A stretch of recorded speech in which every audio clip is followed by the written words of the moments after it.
very much, Dave. I'm delighted to be here.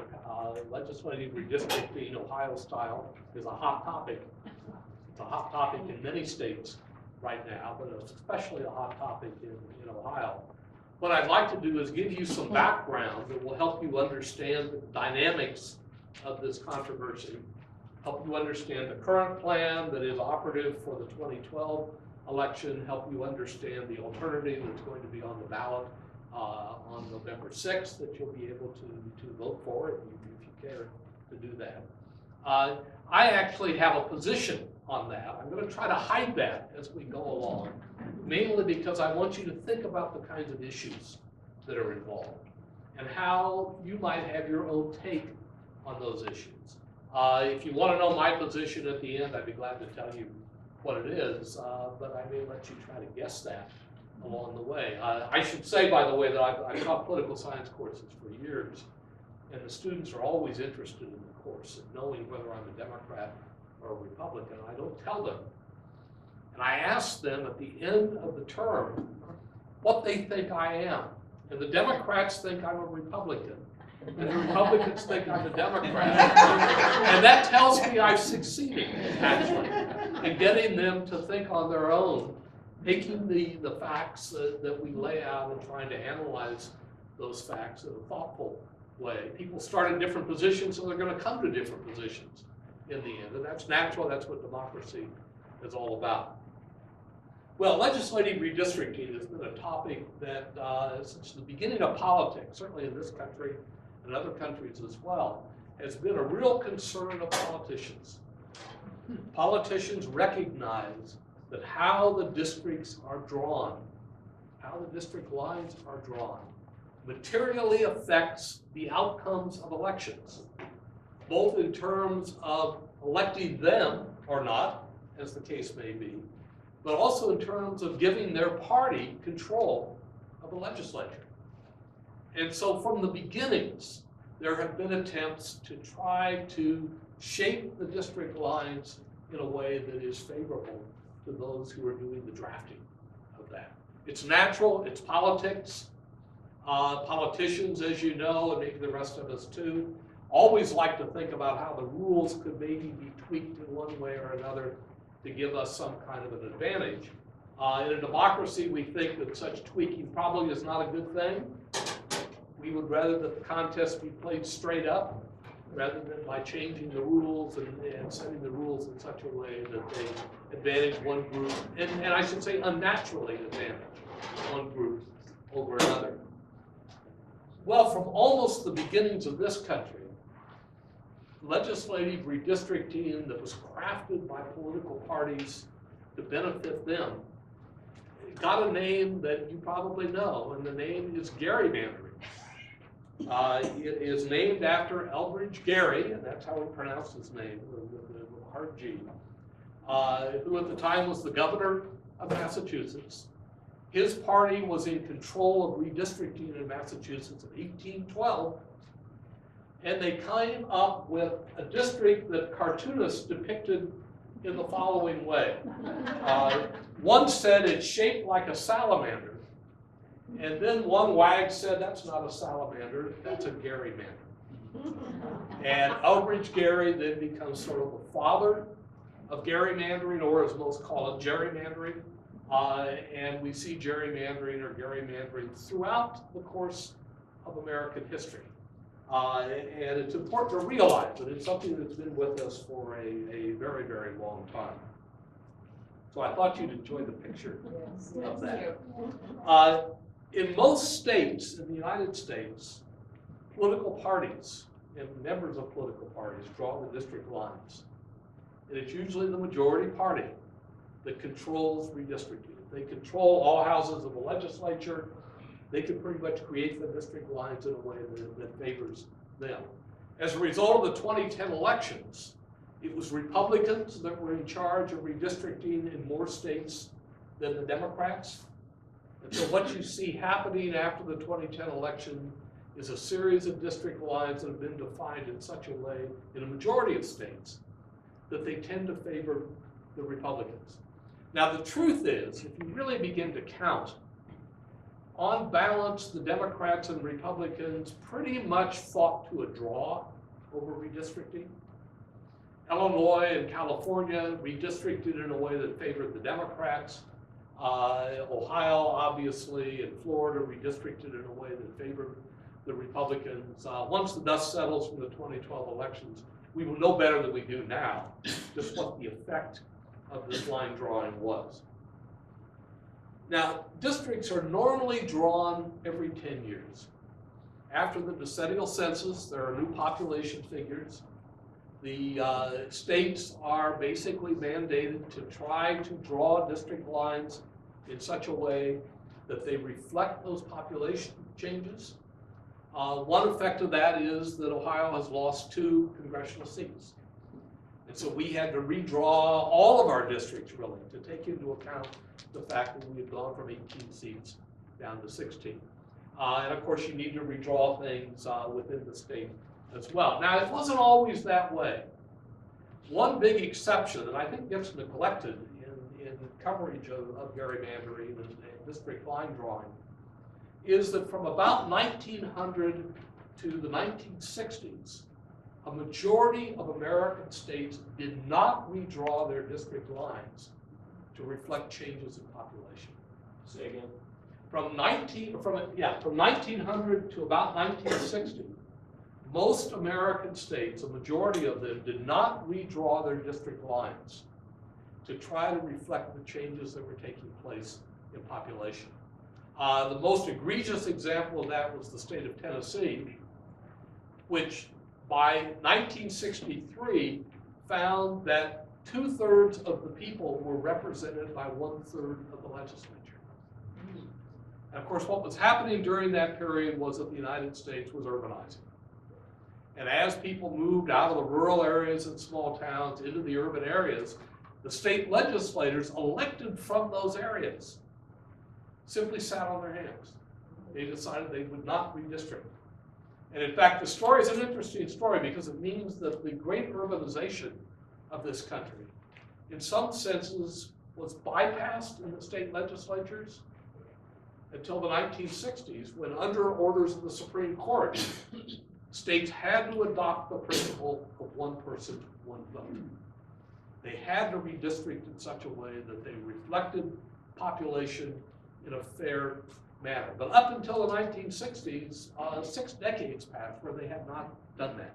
So there is that one exception that I talk about right here, up here, where they refused to redistrict, but that's a thing of the past.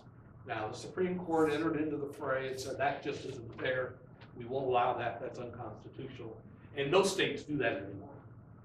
States now, rather religiously, after the decennial census, will turn around and redraw their district lines. Some states do it even more often than that. And you may remember the infamous redistricting that occurred in the state of Texas under the direction of Tom DeLay, who at the time was a member of the House of Representatives, that basically redistricted Texas mid-decade to give Republicans a majority in the state legislature in Texas. This was one where Texas legislators, Democrats, fled to Oklahoma, hid out there. They were brought back by the state patrol, forced to be in the legislative session so that there would be a quorum. They voted against what was going on, but they lost in that. The other state that really stands out here is Ohio. Ohio from 1872 to 1892, 20 years, redistricted 8 times. And the reason they did it was that one party would take control of the legislature, and then they would think, well, yeah, we can now change the district lines in such a way to preserve our standing. But Ohio was a competitive enough state at that time that it didn't last very long. The other party is put into office. They are thinking, well, you know, our opponents changed the district lines. Let's do that ourselves. And so it kind of went back and forth over this period of time. But the interesting thing about that, I'll come to this later on and talk about is that when Ohio changed its district lines in the period from 1872 to 1892, they did it in such a way that made most of the districts highly competitive, not safe for one party or another. And the reason for this was that Ohio was a very competitive state, much like it is now. And as Ohio went, so went the House of Representatives and control of the House of Representatives. Ohio was one of the pivotal states there. And so the stakes were very high. And the country was very divided, very much divided, very competitive during that period of time.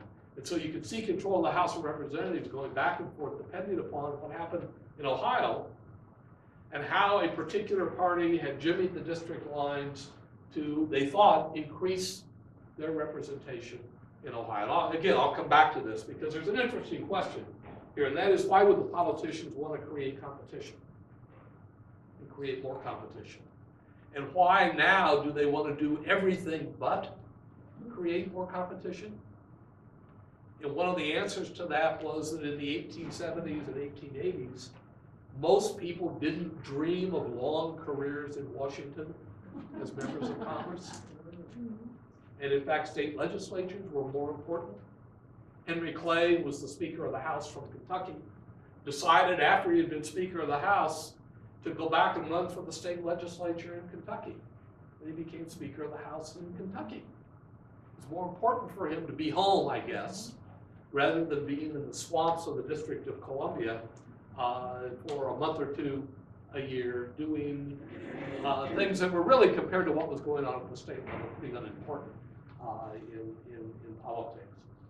Now, many democracies, the prime examples are Australia, Canada, the United Kingdom, democracies very much like us in some ways, in kind of an Anglo-American tradition, have commissions that draw district lines, and there's almost no controversy over those lines. Every once in a while you'll see something, but by and large, these commissions operate in a neutral fashion.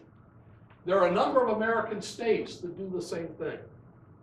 They have detailed or assigned the redistricting task to either a commission, or if it's done by the parties, they ensure that the parties are doing it in a bipartisan way by requiring that there be equal numbers of partisans who are on the redistricting commission or whatever they call the group, and then requiring a majority vote to adopt the plan. And I've listed the states there. I've given you the postal abbreviations for them. Some of them are kind of interesting, and I could talk about them a little bit. But we do need to realize that there is this alternative out there in the American tradition, in effect, and it's an alternative that is exercised not in the majority of states, and not even close to a majority of states, but in some states. Currently in Ohio, and I think most of you probably know this, congressional districts are basically designed by the legislature. And the governor has a veto over that. However, if the legislature, both houses are controlled by the Republicans, and the governor is a Republican, as was the case in 2010, you can bet that there's going to be agreement on a plan, and it'll get worked out among the legislators. And then for the state legislative districts, there's a body called the Apportionment Board that has 5 members to ensure that one member of the opposing, or the minority, I should say, party gets on it. There is one legislator from the minority party who's a member. There's also a member from the majority party. And then the elected governor, the elected auditor, and the elected secretary of state are the other 3 members. Well, in 2010, all of those 3 statewide elected officials were Republicans. So the Apportionment Board had a 4-to-1 margin in terms of determining what the district lines were going to be. They indeed set those district lines, and I'll show you some pictures of what the districts look like, and we can talk about that a little bit. But what we need to recognize, and I think what probably brings me here tonight, is that there was opposition to the Republican plans, both for the Congress and for the state legislature. And that opposition was able to get enough signatures on the ballot to put issue 2 on the ballot for November 6th, so that citizens in Ohio, voters in Ohio, will be able to decide if they want the status quo, the current plan, or they want to replace it with this alternative, this issue 2 alternative. And in a nutshell, issue 2 creates a nonpartisan citizens commission. And they are citizens because they effectively ban anybody who holds elective office, anybody who has recently held elective office, anybody who is a close relative of anyone who holds elective office, anyone who's worked for one of the parties, anybody who has been an appointee of partisans in either the state legislature or the state government more generally, and then people, I forget the exact number, but people who have donated a certain amount or above a certain amount to a political party or candidates in Ohio. So what they're trying to do is to make sure that these are not partisans. My quick response would be good luck. Partisans without satisfying any of those criteria. But nonetheless, there's an attempt to try to root out from this commission or prevent from serving on this commission people who are highly partisan and make their living, in effect, on a partisan basis. Another thing that they do is they create a balance on the commission. In the end, we'll have 4 Democrats, 4 Republicans, and 4 people who are registered independents. And they will require then a majority vote for that commission to be able to adopt any kind of districting plan. Now, who selects the people who are going to serve on this commission? It's a complicated process where there's an initial pool that appellate court justices will, or judges will select.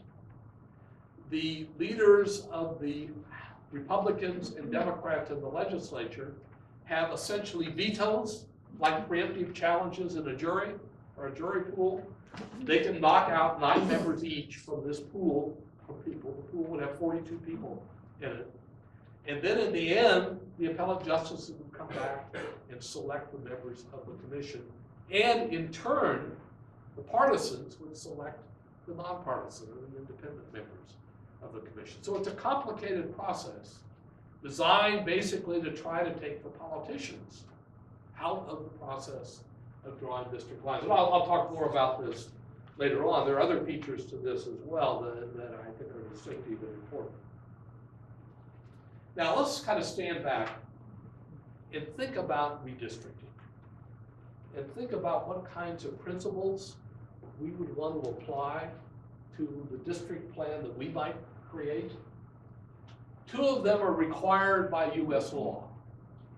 One of them, because of the Supreme Court, is the districts have to be more or less equal in population. And that applies to everything except the United States Senate. The United States Senate, the districts are not equal by population. The state of California has 2 senators. The state of Wyoming has 2 senators. That was part of the constitutional bargain over 200 years ago. But every other legislature in this country is supposed to be based on a 1 person, 1 vote principle. And the Supreme Court indeed forces that, and it requires, or it'll strike down districting schemes that deviate from that by even a little bit more than 1%. So they really require equality in terms of population size. And then the Supreme Court also, and the Congress, through the voting rights laws, has protected particular groups that have been discriminated against in the past. And what we're talking about here are African Americans and Hispanics, particularly in the South. And so there are a series of jurisdictions around the country that have to submit their districting plan to the Department of Justice for pre-clearance before they can enact that plan, because they had a history of rather blatant discrimination, where they would create districts in such a way to basically disenfranchise blacks and Hispanics in Texas, blacks in many of the other southern states. One of the arguments, by the way, that's been made of late is, when do you get to the point where you don't need that protection anymore? And you can kind of say, well, okay, we'll just let happen what's going to happen. We aren't at that point yet. But one could imagine the courts entering in and having the Supreme Court and say, well, okay, we've now solved that problem. Let's remove that as a criterion for redistricting. There are two things that the Ohio Constitution requires for state legislative districts. One of them is compactness, or contiguity, as some people have put it. And that means these districts can't have odd shapes. And they can't have people from one area of the state joined with people from another area of the state with other districts in between. Now, you know, that sometimes is violated. You'll see some pictures that show how it can be violated. But compactness is supposed to be a criterion and an important criterion. And then there's also a desire to preserve communities. And I'll even add to that by saying to preserve political communities. It makes sense to put into a particular district people who are more or less talking with one another about common problems. So you wouldn't want to create a district, for example, that joined together people from Cleveland and Medina, Ohio. It just doesn't make sense. On the other hand, it's a real problem to be able to satisfy that criterion, because what are political communities? How are they defined? How, for example, when you're creating congressional districts that are of the size of 750,000 people, you do it in such a way that preserves a political community. But you're supposed to do that. And that's particularly true at the state level, in order preserving counties, townships, wards, cities, and villages. And trying to design a plan that can in effect, accomplish those goals of community preservation. And then there are two other requirements, or two other values that are important here that should guide redistricting. I tend to think they're very important, but they're not required or mandated. One of them is competitiveness. And the reason I think competitiveness is important has to do with us as voters. It's nice to have a choice, to be able to choose between, if there are two parties competing for an office, to know that your vote for one party or another might really make a difference in electing the representative of that party to office. If you don't have a choice, the decision typically is made in the primaries. And in the primaries, more people from the ideological extremes of the Democratic and Republican Party participate. And so they're the ones basically who was influencing in these one-party districts who that representative is going to be. And we've seen this play out in recent American politics. And I think we're all kind of aware of this. It's been less common in Ohio than it's been in some other states. But I think it's been a real contributor to the kind of partisan polarization that we have in American politics. And it's because competitiveness is not as high a priority in districting as I at least think it should be. And then the other thing is representational fairness. In the end, one thinks that the percentage of votes for a party ought to be reflected in the percentage of seats that it wins. And of course, a gerrymander is designed not to do that, to distort that relationship.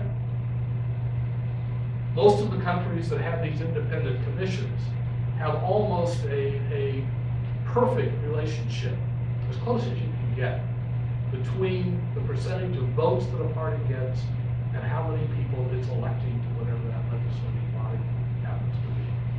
In Ohio, we don't come close to that. And I'll give you some figures later on that show you that. Okay, so there are 6 principles that I would put on the table. 4 of them more or less required. 2 others that I would let you think about, and I think they're desirable. You may disagree with that. There may be other things that are more important to you. Now, what gerrymandering does is to some degree subvert these principles to advantage a particular party. And the principles it subverts in particular are the ones that were the last 2 on my list. Fairness and representation and competitiveness. What they often do is restrict the number of competitive districts. Well, they didn't do that in Ohio from 1872 to 1892 for interesting reasons. And they often create safe districts to protect legislative careers. The people they like within their own party tend to get the safer districts than the people they don't like particularly.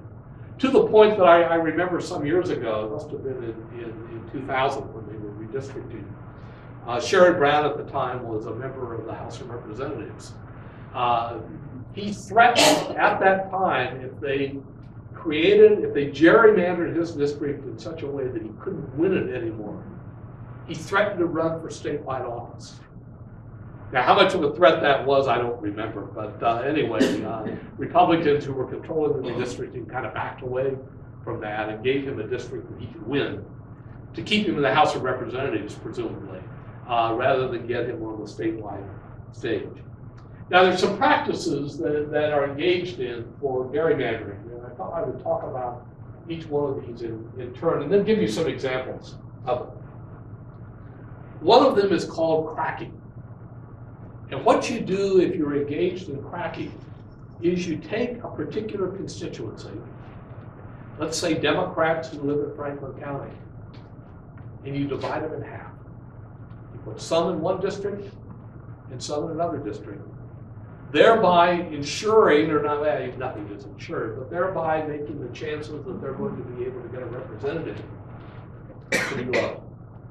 There's a great example of cracking that comes from the redistricting that was adopted in a redistricting plan that was adopted in 2001 in Ohio that we've had for the last 10 years. And I actually, let's see if I can show you that. Yeah, here's Franklin County right here. Franklin County was divided. Franklin County at the time had a population of, I don't know, roughly 1 million, maybe a little over 1 million. Congressional districts at that time were roughly 700,000 in population. So what was done here is that Franklin County was divided into 3 different congressional districts, 2 of which, the 12th and the 7th, were easy pickings for Republicans. The 3rd of which, the 15th, kind of seesawed back and forth between the parties. So what they basically did was dilute Democratic voting strength by dividing it into thirds, in effect. And it's something they couldn't do this time around because Franklin County had become too big.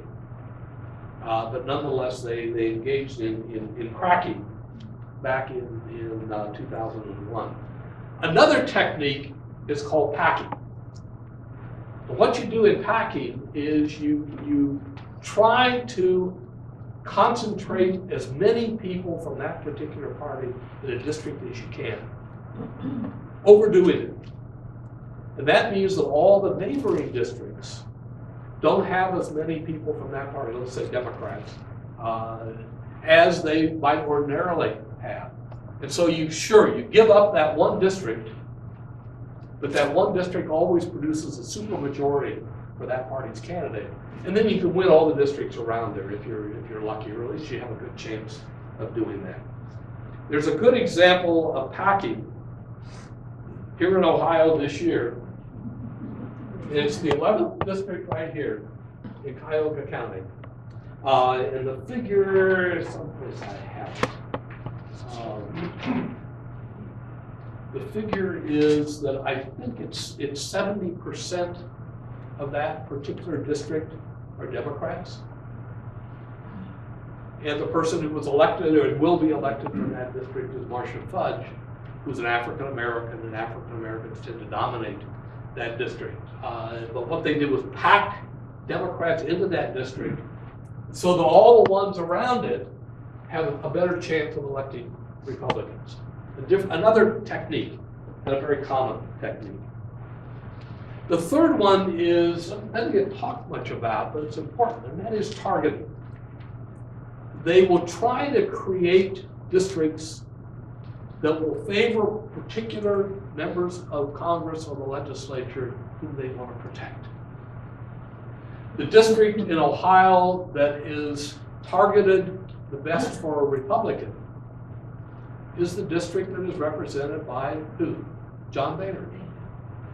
And in fact, the rumor was, and I have no reason to disbelieve it, that it was the Boehner people from Washington, actually, who were in the room in downtown Columbus, who basically crafted the congressional districting plan in such a way that Boehner does better than anybody else, and they can kind of guarantee his seat. Now, the irony of that is that it probably makes it more likely that Boehner may get challenges down the road in the primaries, and that he may not be conservative enough to satisfy some of the voters in that district. But I think he's clearly feeling that he's going to take his chances with that.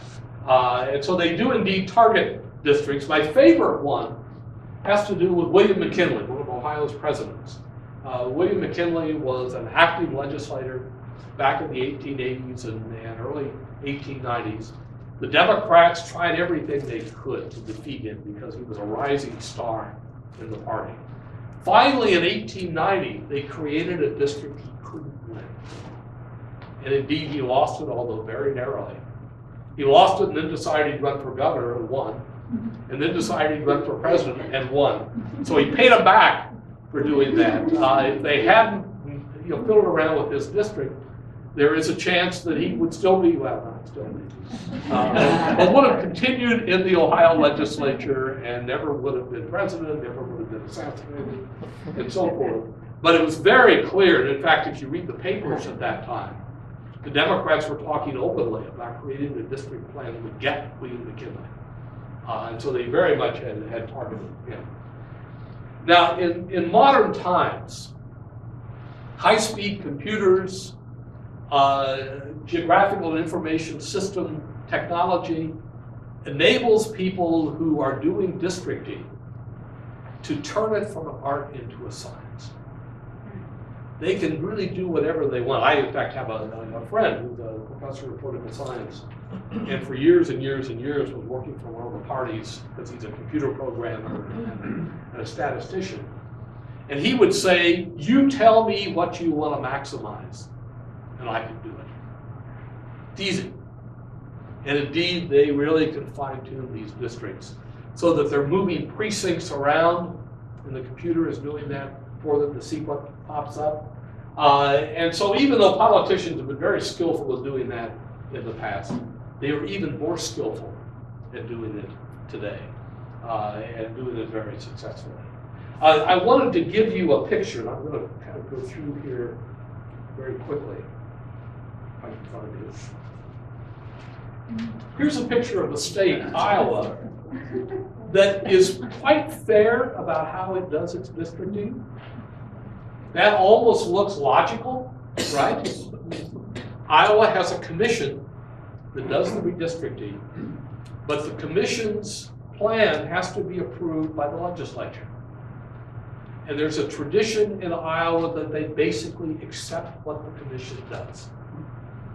And you can see it laid out there. It's very neat. If you were to contrast that with the Ohio congressional districts as they are laid out right now, you find several oddities here. One is this famous district up here at the top that runs along Lake Erie. It is connected by, I'm told, I've not been there, but I don't know this for sure, it's connected by the Sandusky Bridge, but not land in a certain part of the district. One of my friends who's been involved in redistricting activity decided to go up in this area right in here, right here, to see if there really was land between Lucas County and what is the other county? Yeah, I can't see it very well. Wood County. See if there really was land there that you could walk through. And he found that it's a state park right there. And he found that even though he had his hip boots on, he wasn't able to get through the marshy area to be able to continue walking in that district. The other odd one is the one that Steve Stivers represents. And that's a district that takes in this part of Franklin County. Most of the people live here. And then goes all the way down into those counties right there. Steve Stivers was not favored as much by the Republican map makers as Pat Tiberi was. Pat Tiberi got a much better district, much better draw, And it was a district, it's a district right here. It was a district that he was pretty used to, whereas Stiver's district is not. I mean, it wasn't that they wanted Stivers to lose, they clearly didn't. But in terms of doing the targeting, they were targeting a bit more for T-Berry than they were for Steve Stivers. Yeah, go ahead.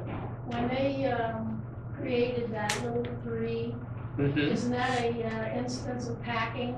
Because they put 4 Democrats to run against each other, so Stivers and T-Berry weren't challenged. Yes, yes. No, they were thinking about, okay, what, do we have incumbents there who are likely to win re-election if we can just craft a district that is favorable to them? And then can we throw Democrats together so they'll fight with each other? And, that happened. Well, that's what happened with Kucinich and Marcy. Yes, that's right. That's right. And there's some famous cases of not in Ohio, I don't think, famous cases where they created districts making sure that the incumbent member of Congress didn't live in that district. Now, there's no requirement that members of Congress live in the districts they represent, but it's a pretty good idea that you do that because voters don't tend to like to elect people who don't know the district. So yeah, I think a very well crafted plan to achieve the goals that the Republican leadership wanted to achieve in putting that plan together. And of course, that's what we expect with the Gerrymandering. The Democrats would have loved to have been in control. And they wouldn't have produced this plan, but they would have produced a plan that was equally beneficial to them. And that probably had the same kinds of oddities related to it or connected to it. Okay, I just wanted to show you the picture of the current districts, give you the Iowa picture.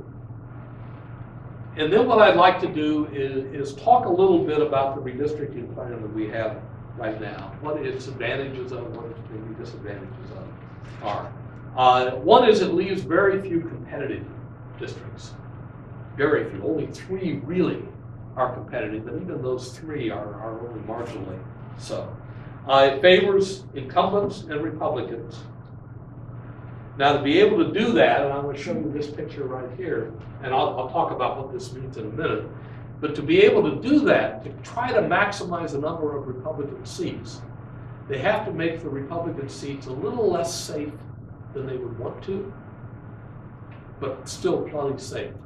And here's the breakdown. And what I've done here is shown you the percentage of seats that are Republican seats, the percentage of seats that are competitive. By Republican, by the way, I mean that the Republican advantage is at least 10 points, 10%.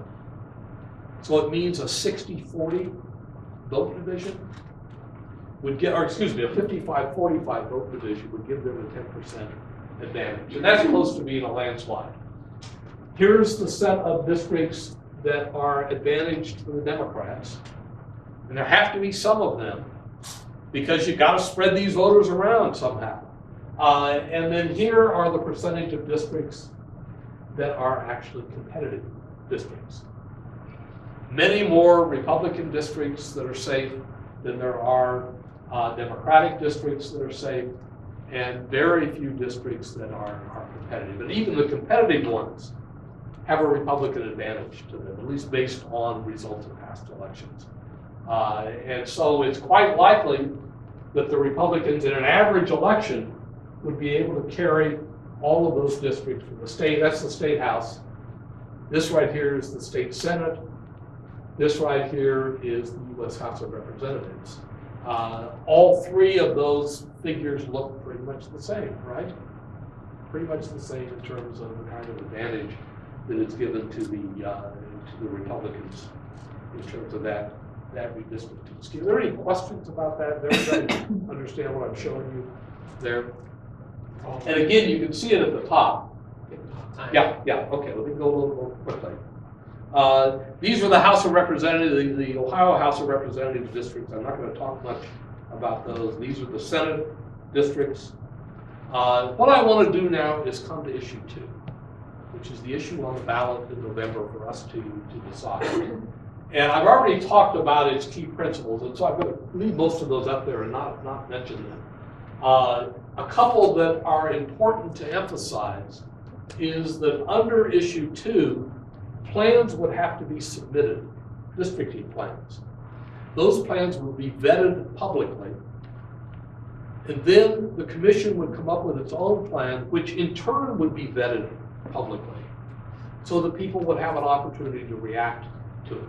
One of the problems, or at least one of the criticisms of the plan that was devised in 2011, the one that we're living under right now, is that if I remember right, the plan was created over the weekend and implemented almost immediately. And there was no opportunity for reaction. It wouldn't have mattered anyway. You know, if citizens had reacted by saying we don't like this, it would have passed anyway. So in that sense, it probably didn't matter. But this indeed takes in transparency or allows for transparency.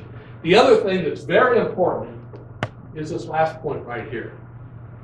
And that is that it would take effect almost immediately.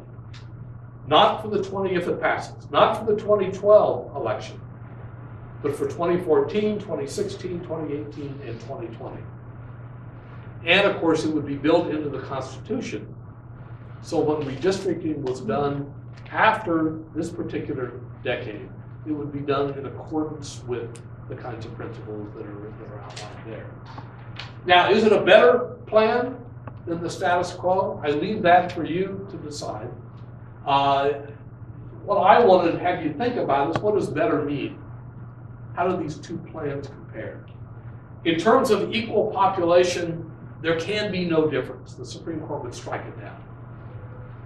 So both of them are going to come up with plans that are creating one person, one vote outcomes. The plan in Ohio that was adopted back in 2011 basically guarantees minority representation by creating 2 districts, one here in Franklin County, and especially one in Cleveland, that are going to be won quite likely, certainly, by an African American in Cleveland, probably by an African American here in Franklin County. The commission might come up with a plan that didn't build in that guarantee, that didn't ensure that there would be 2 minority representatives. The reason the Republicans did this was, it seems to me anyway, that they wanted to pack people into those 2 districts so that they could win the districts around them. And they recognized that by giving representation to minorities, they couldn't be easily challenged in doing that. This has happened throughout the South, by the way, where African Americans and Republicans have joined together to create some of these what are called majority minority districts, that are basically districts that are packed with Democrats and ensure that the neighboring districts are going to be carried by Republicans. And so the commission plan might not give the kinds of guarantees for minority representation that the current plan does.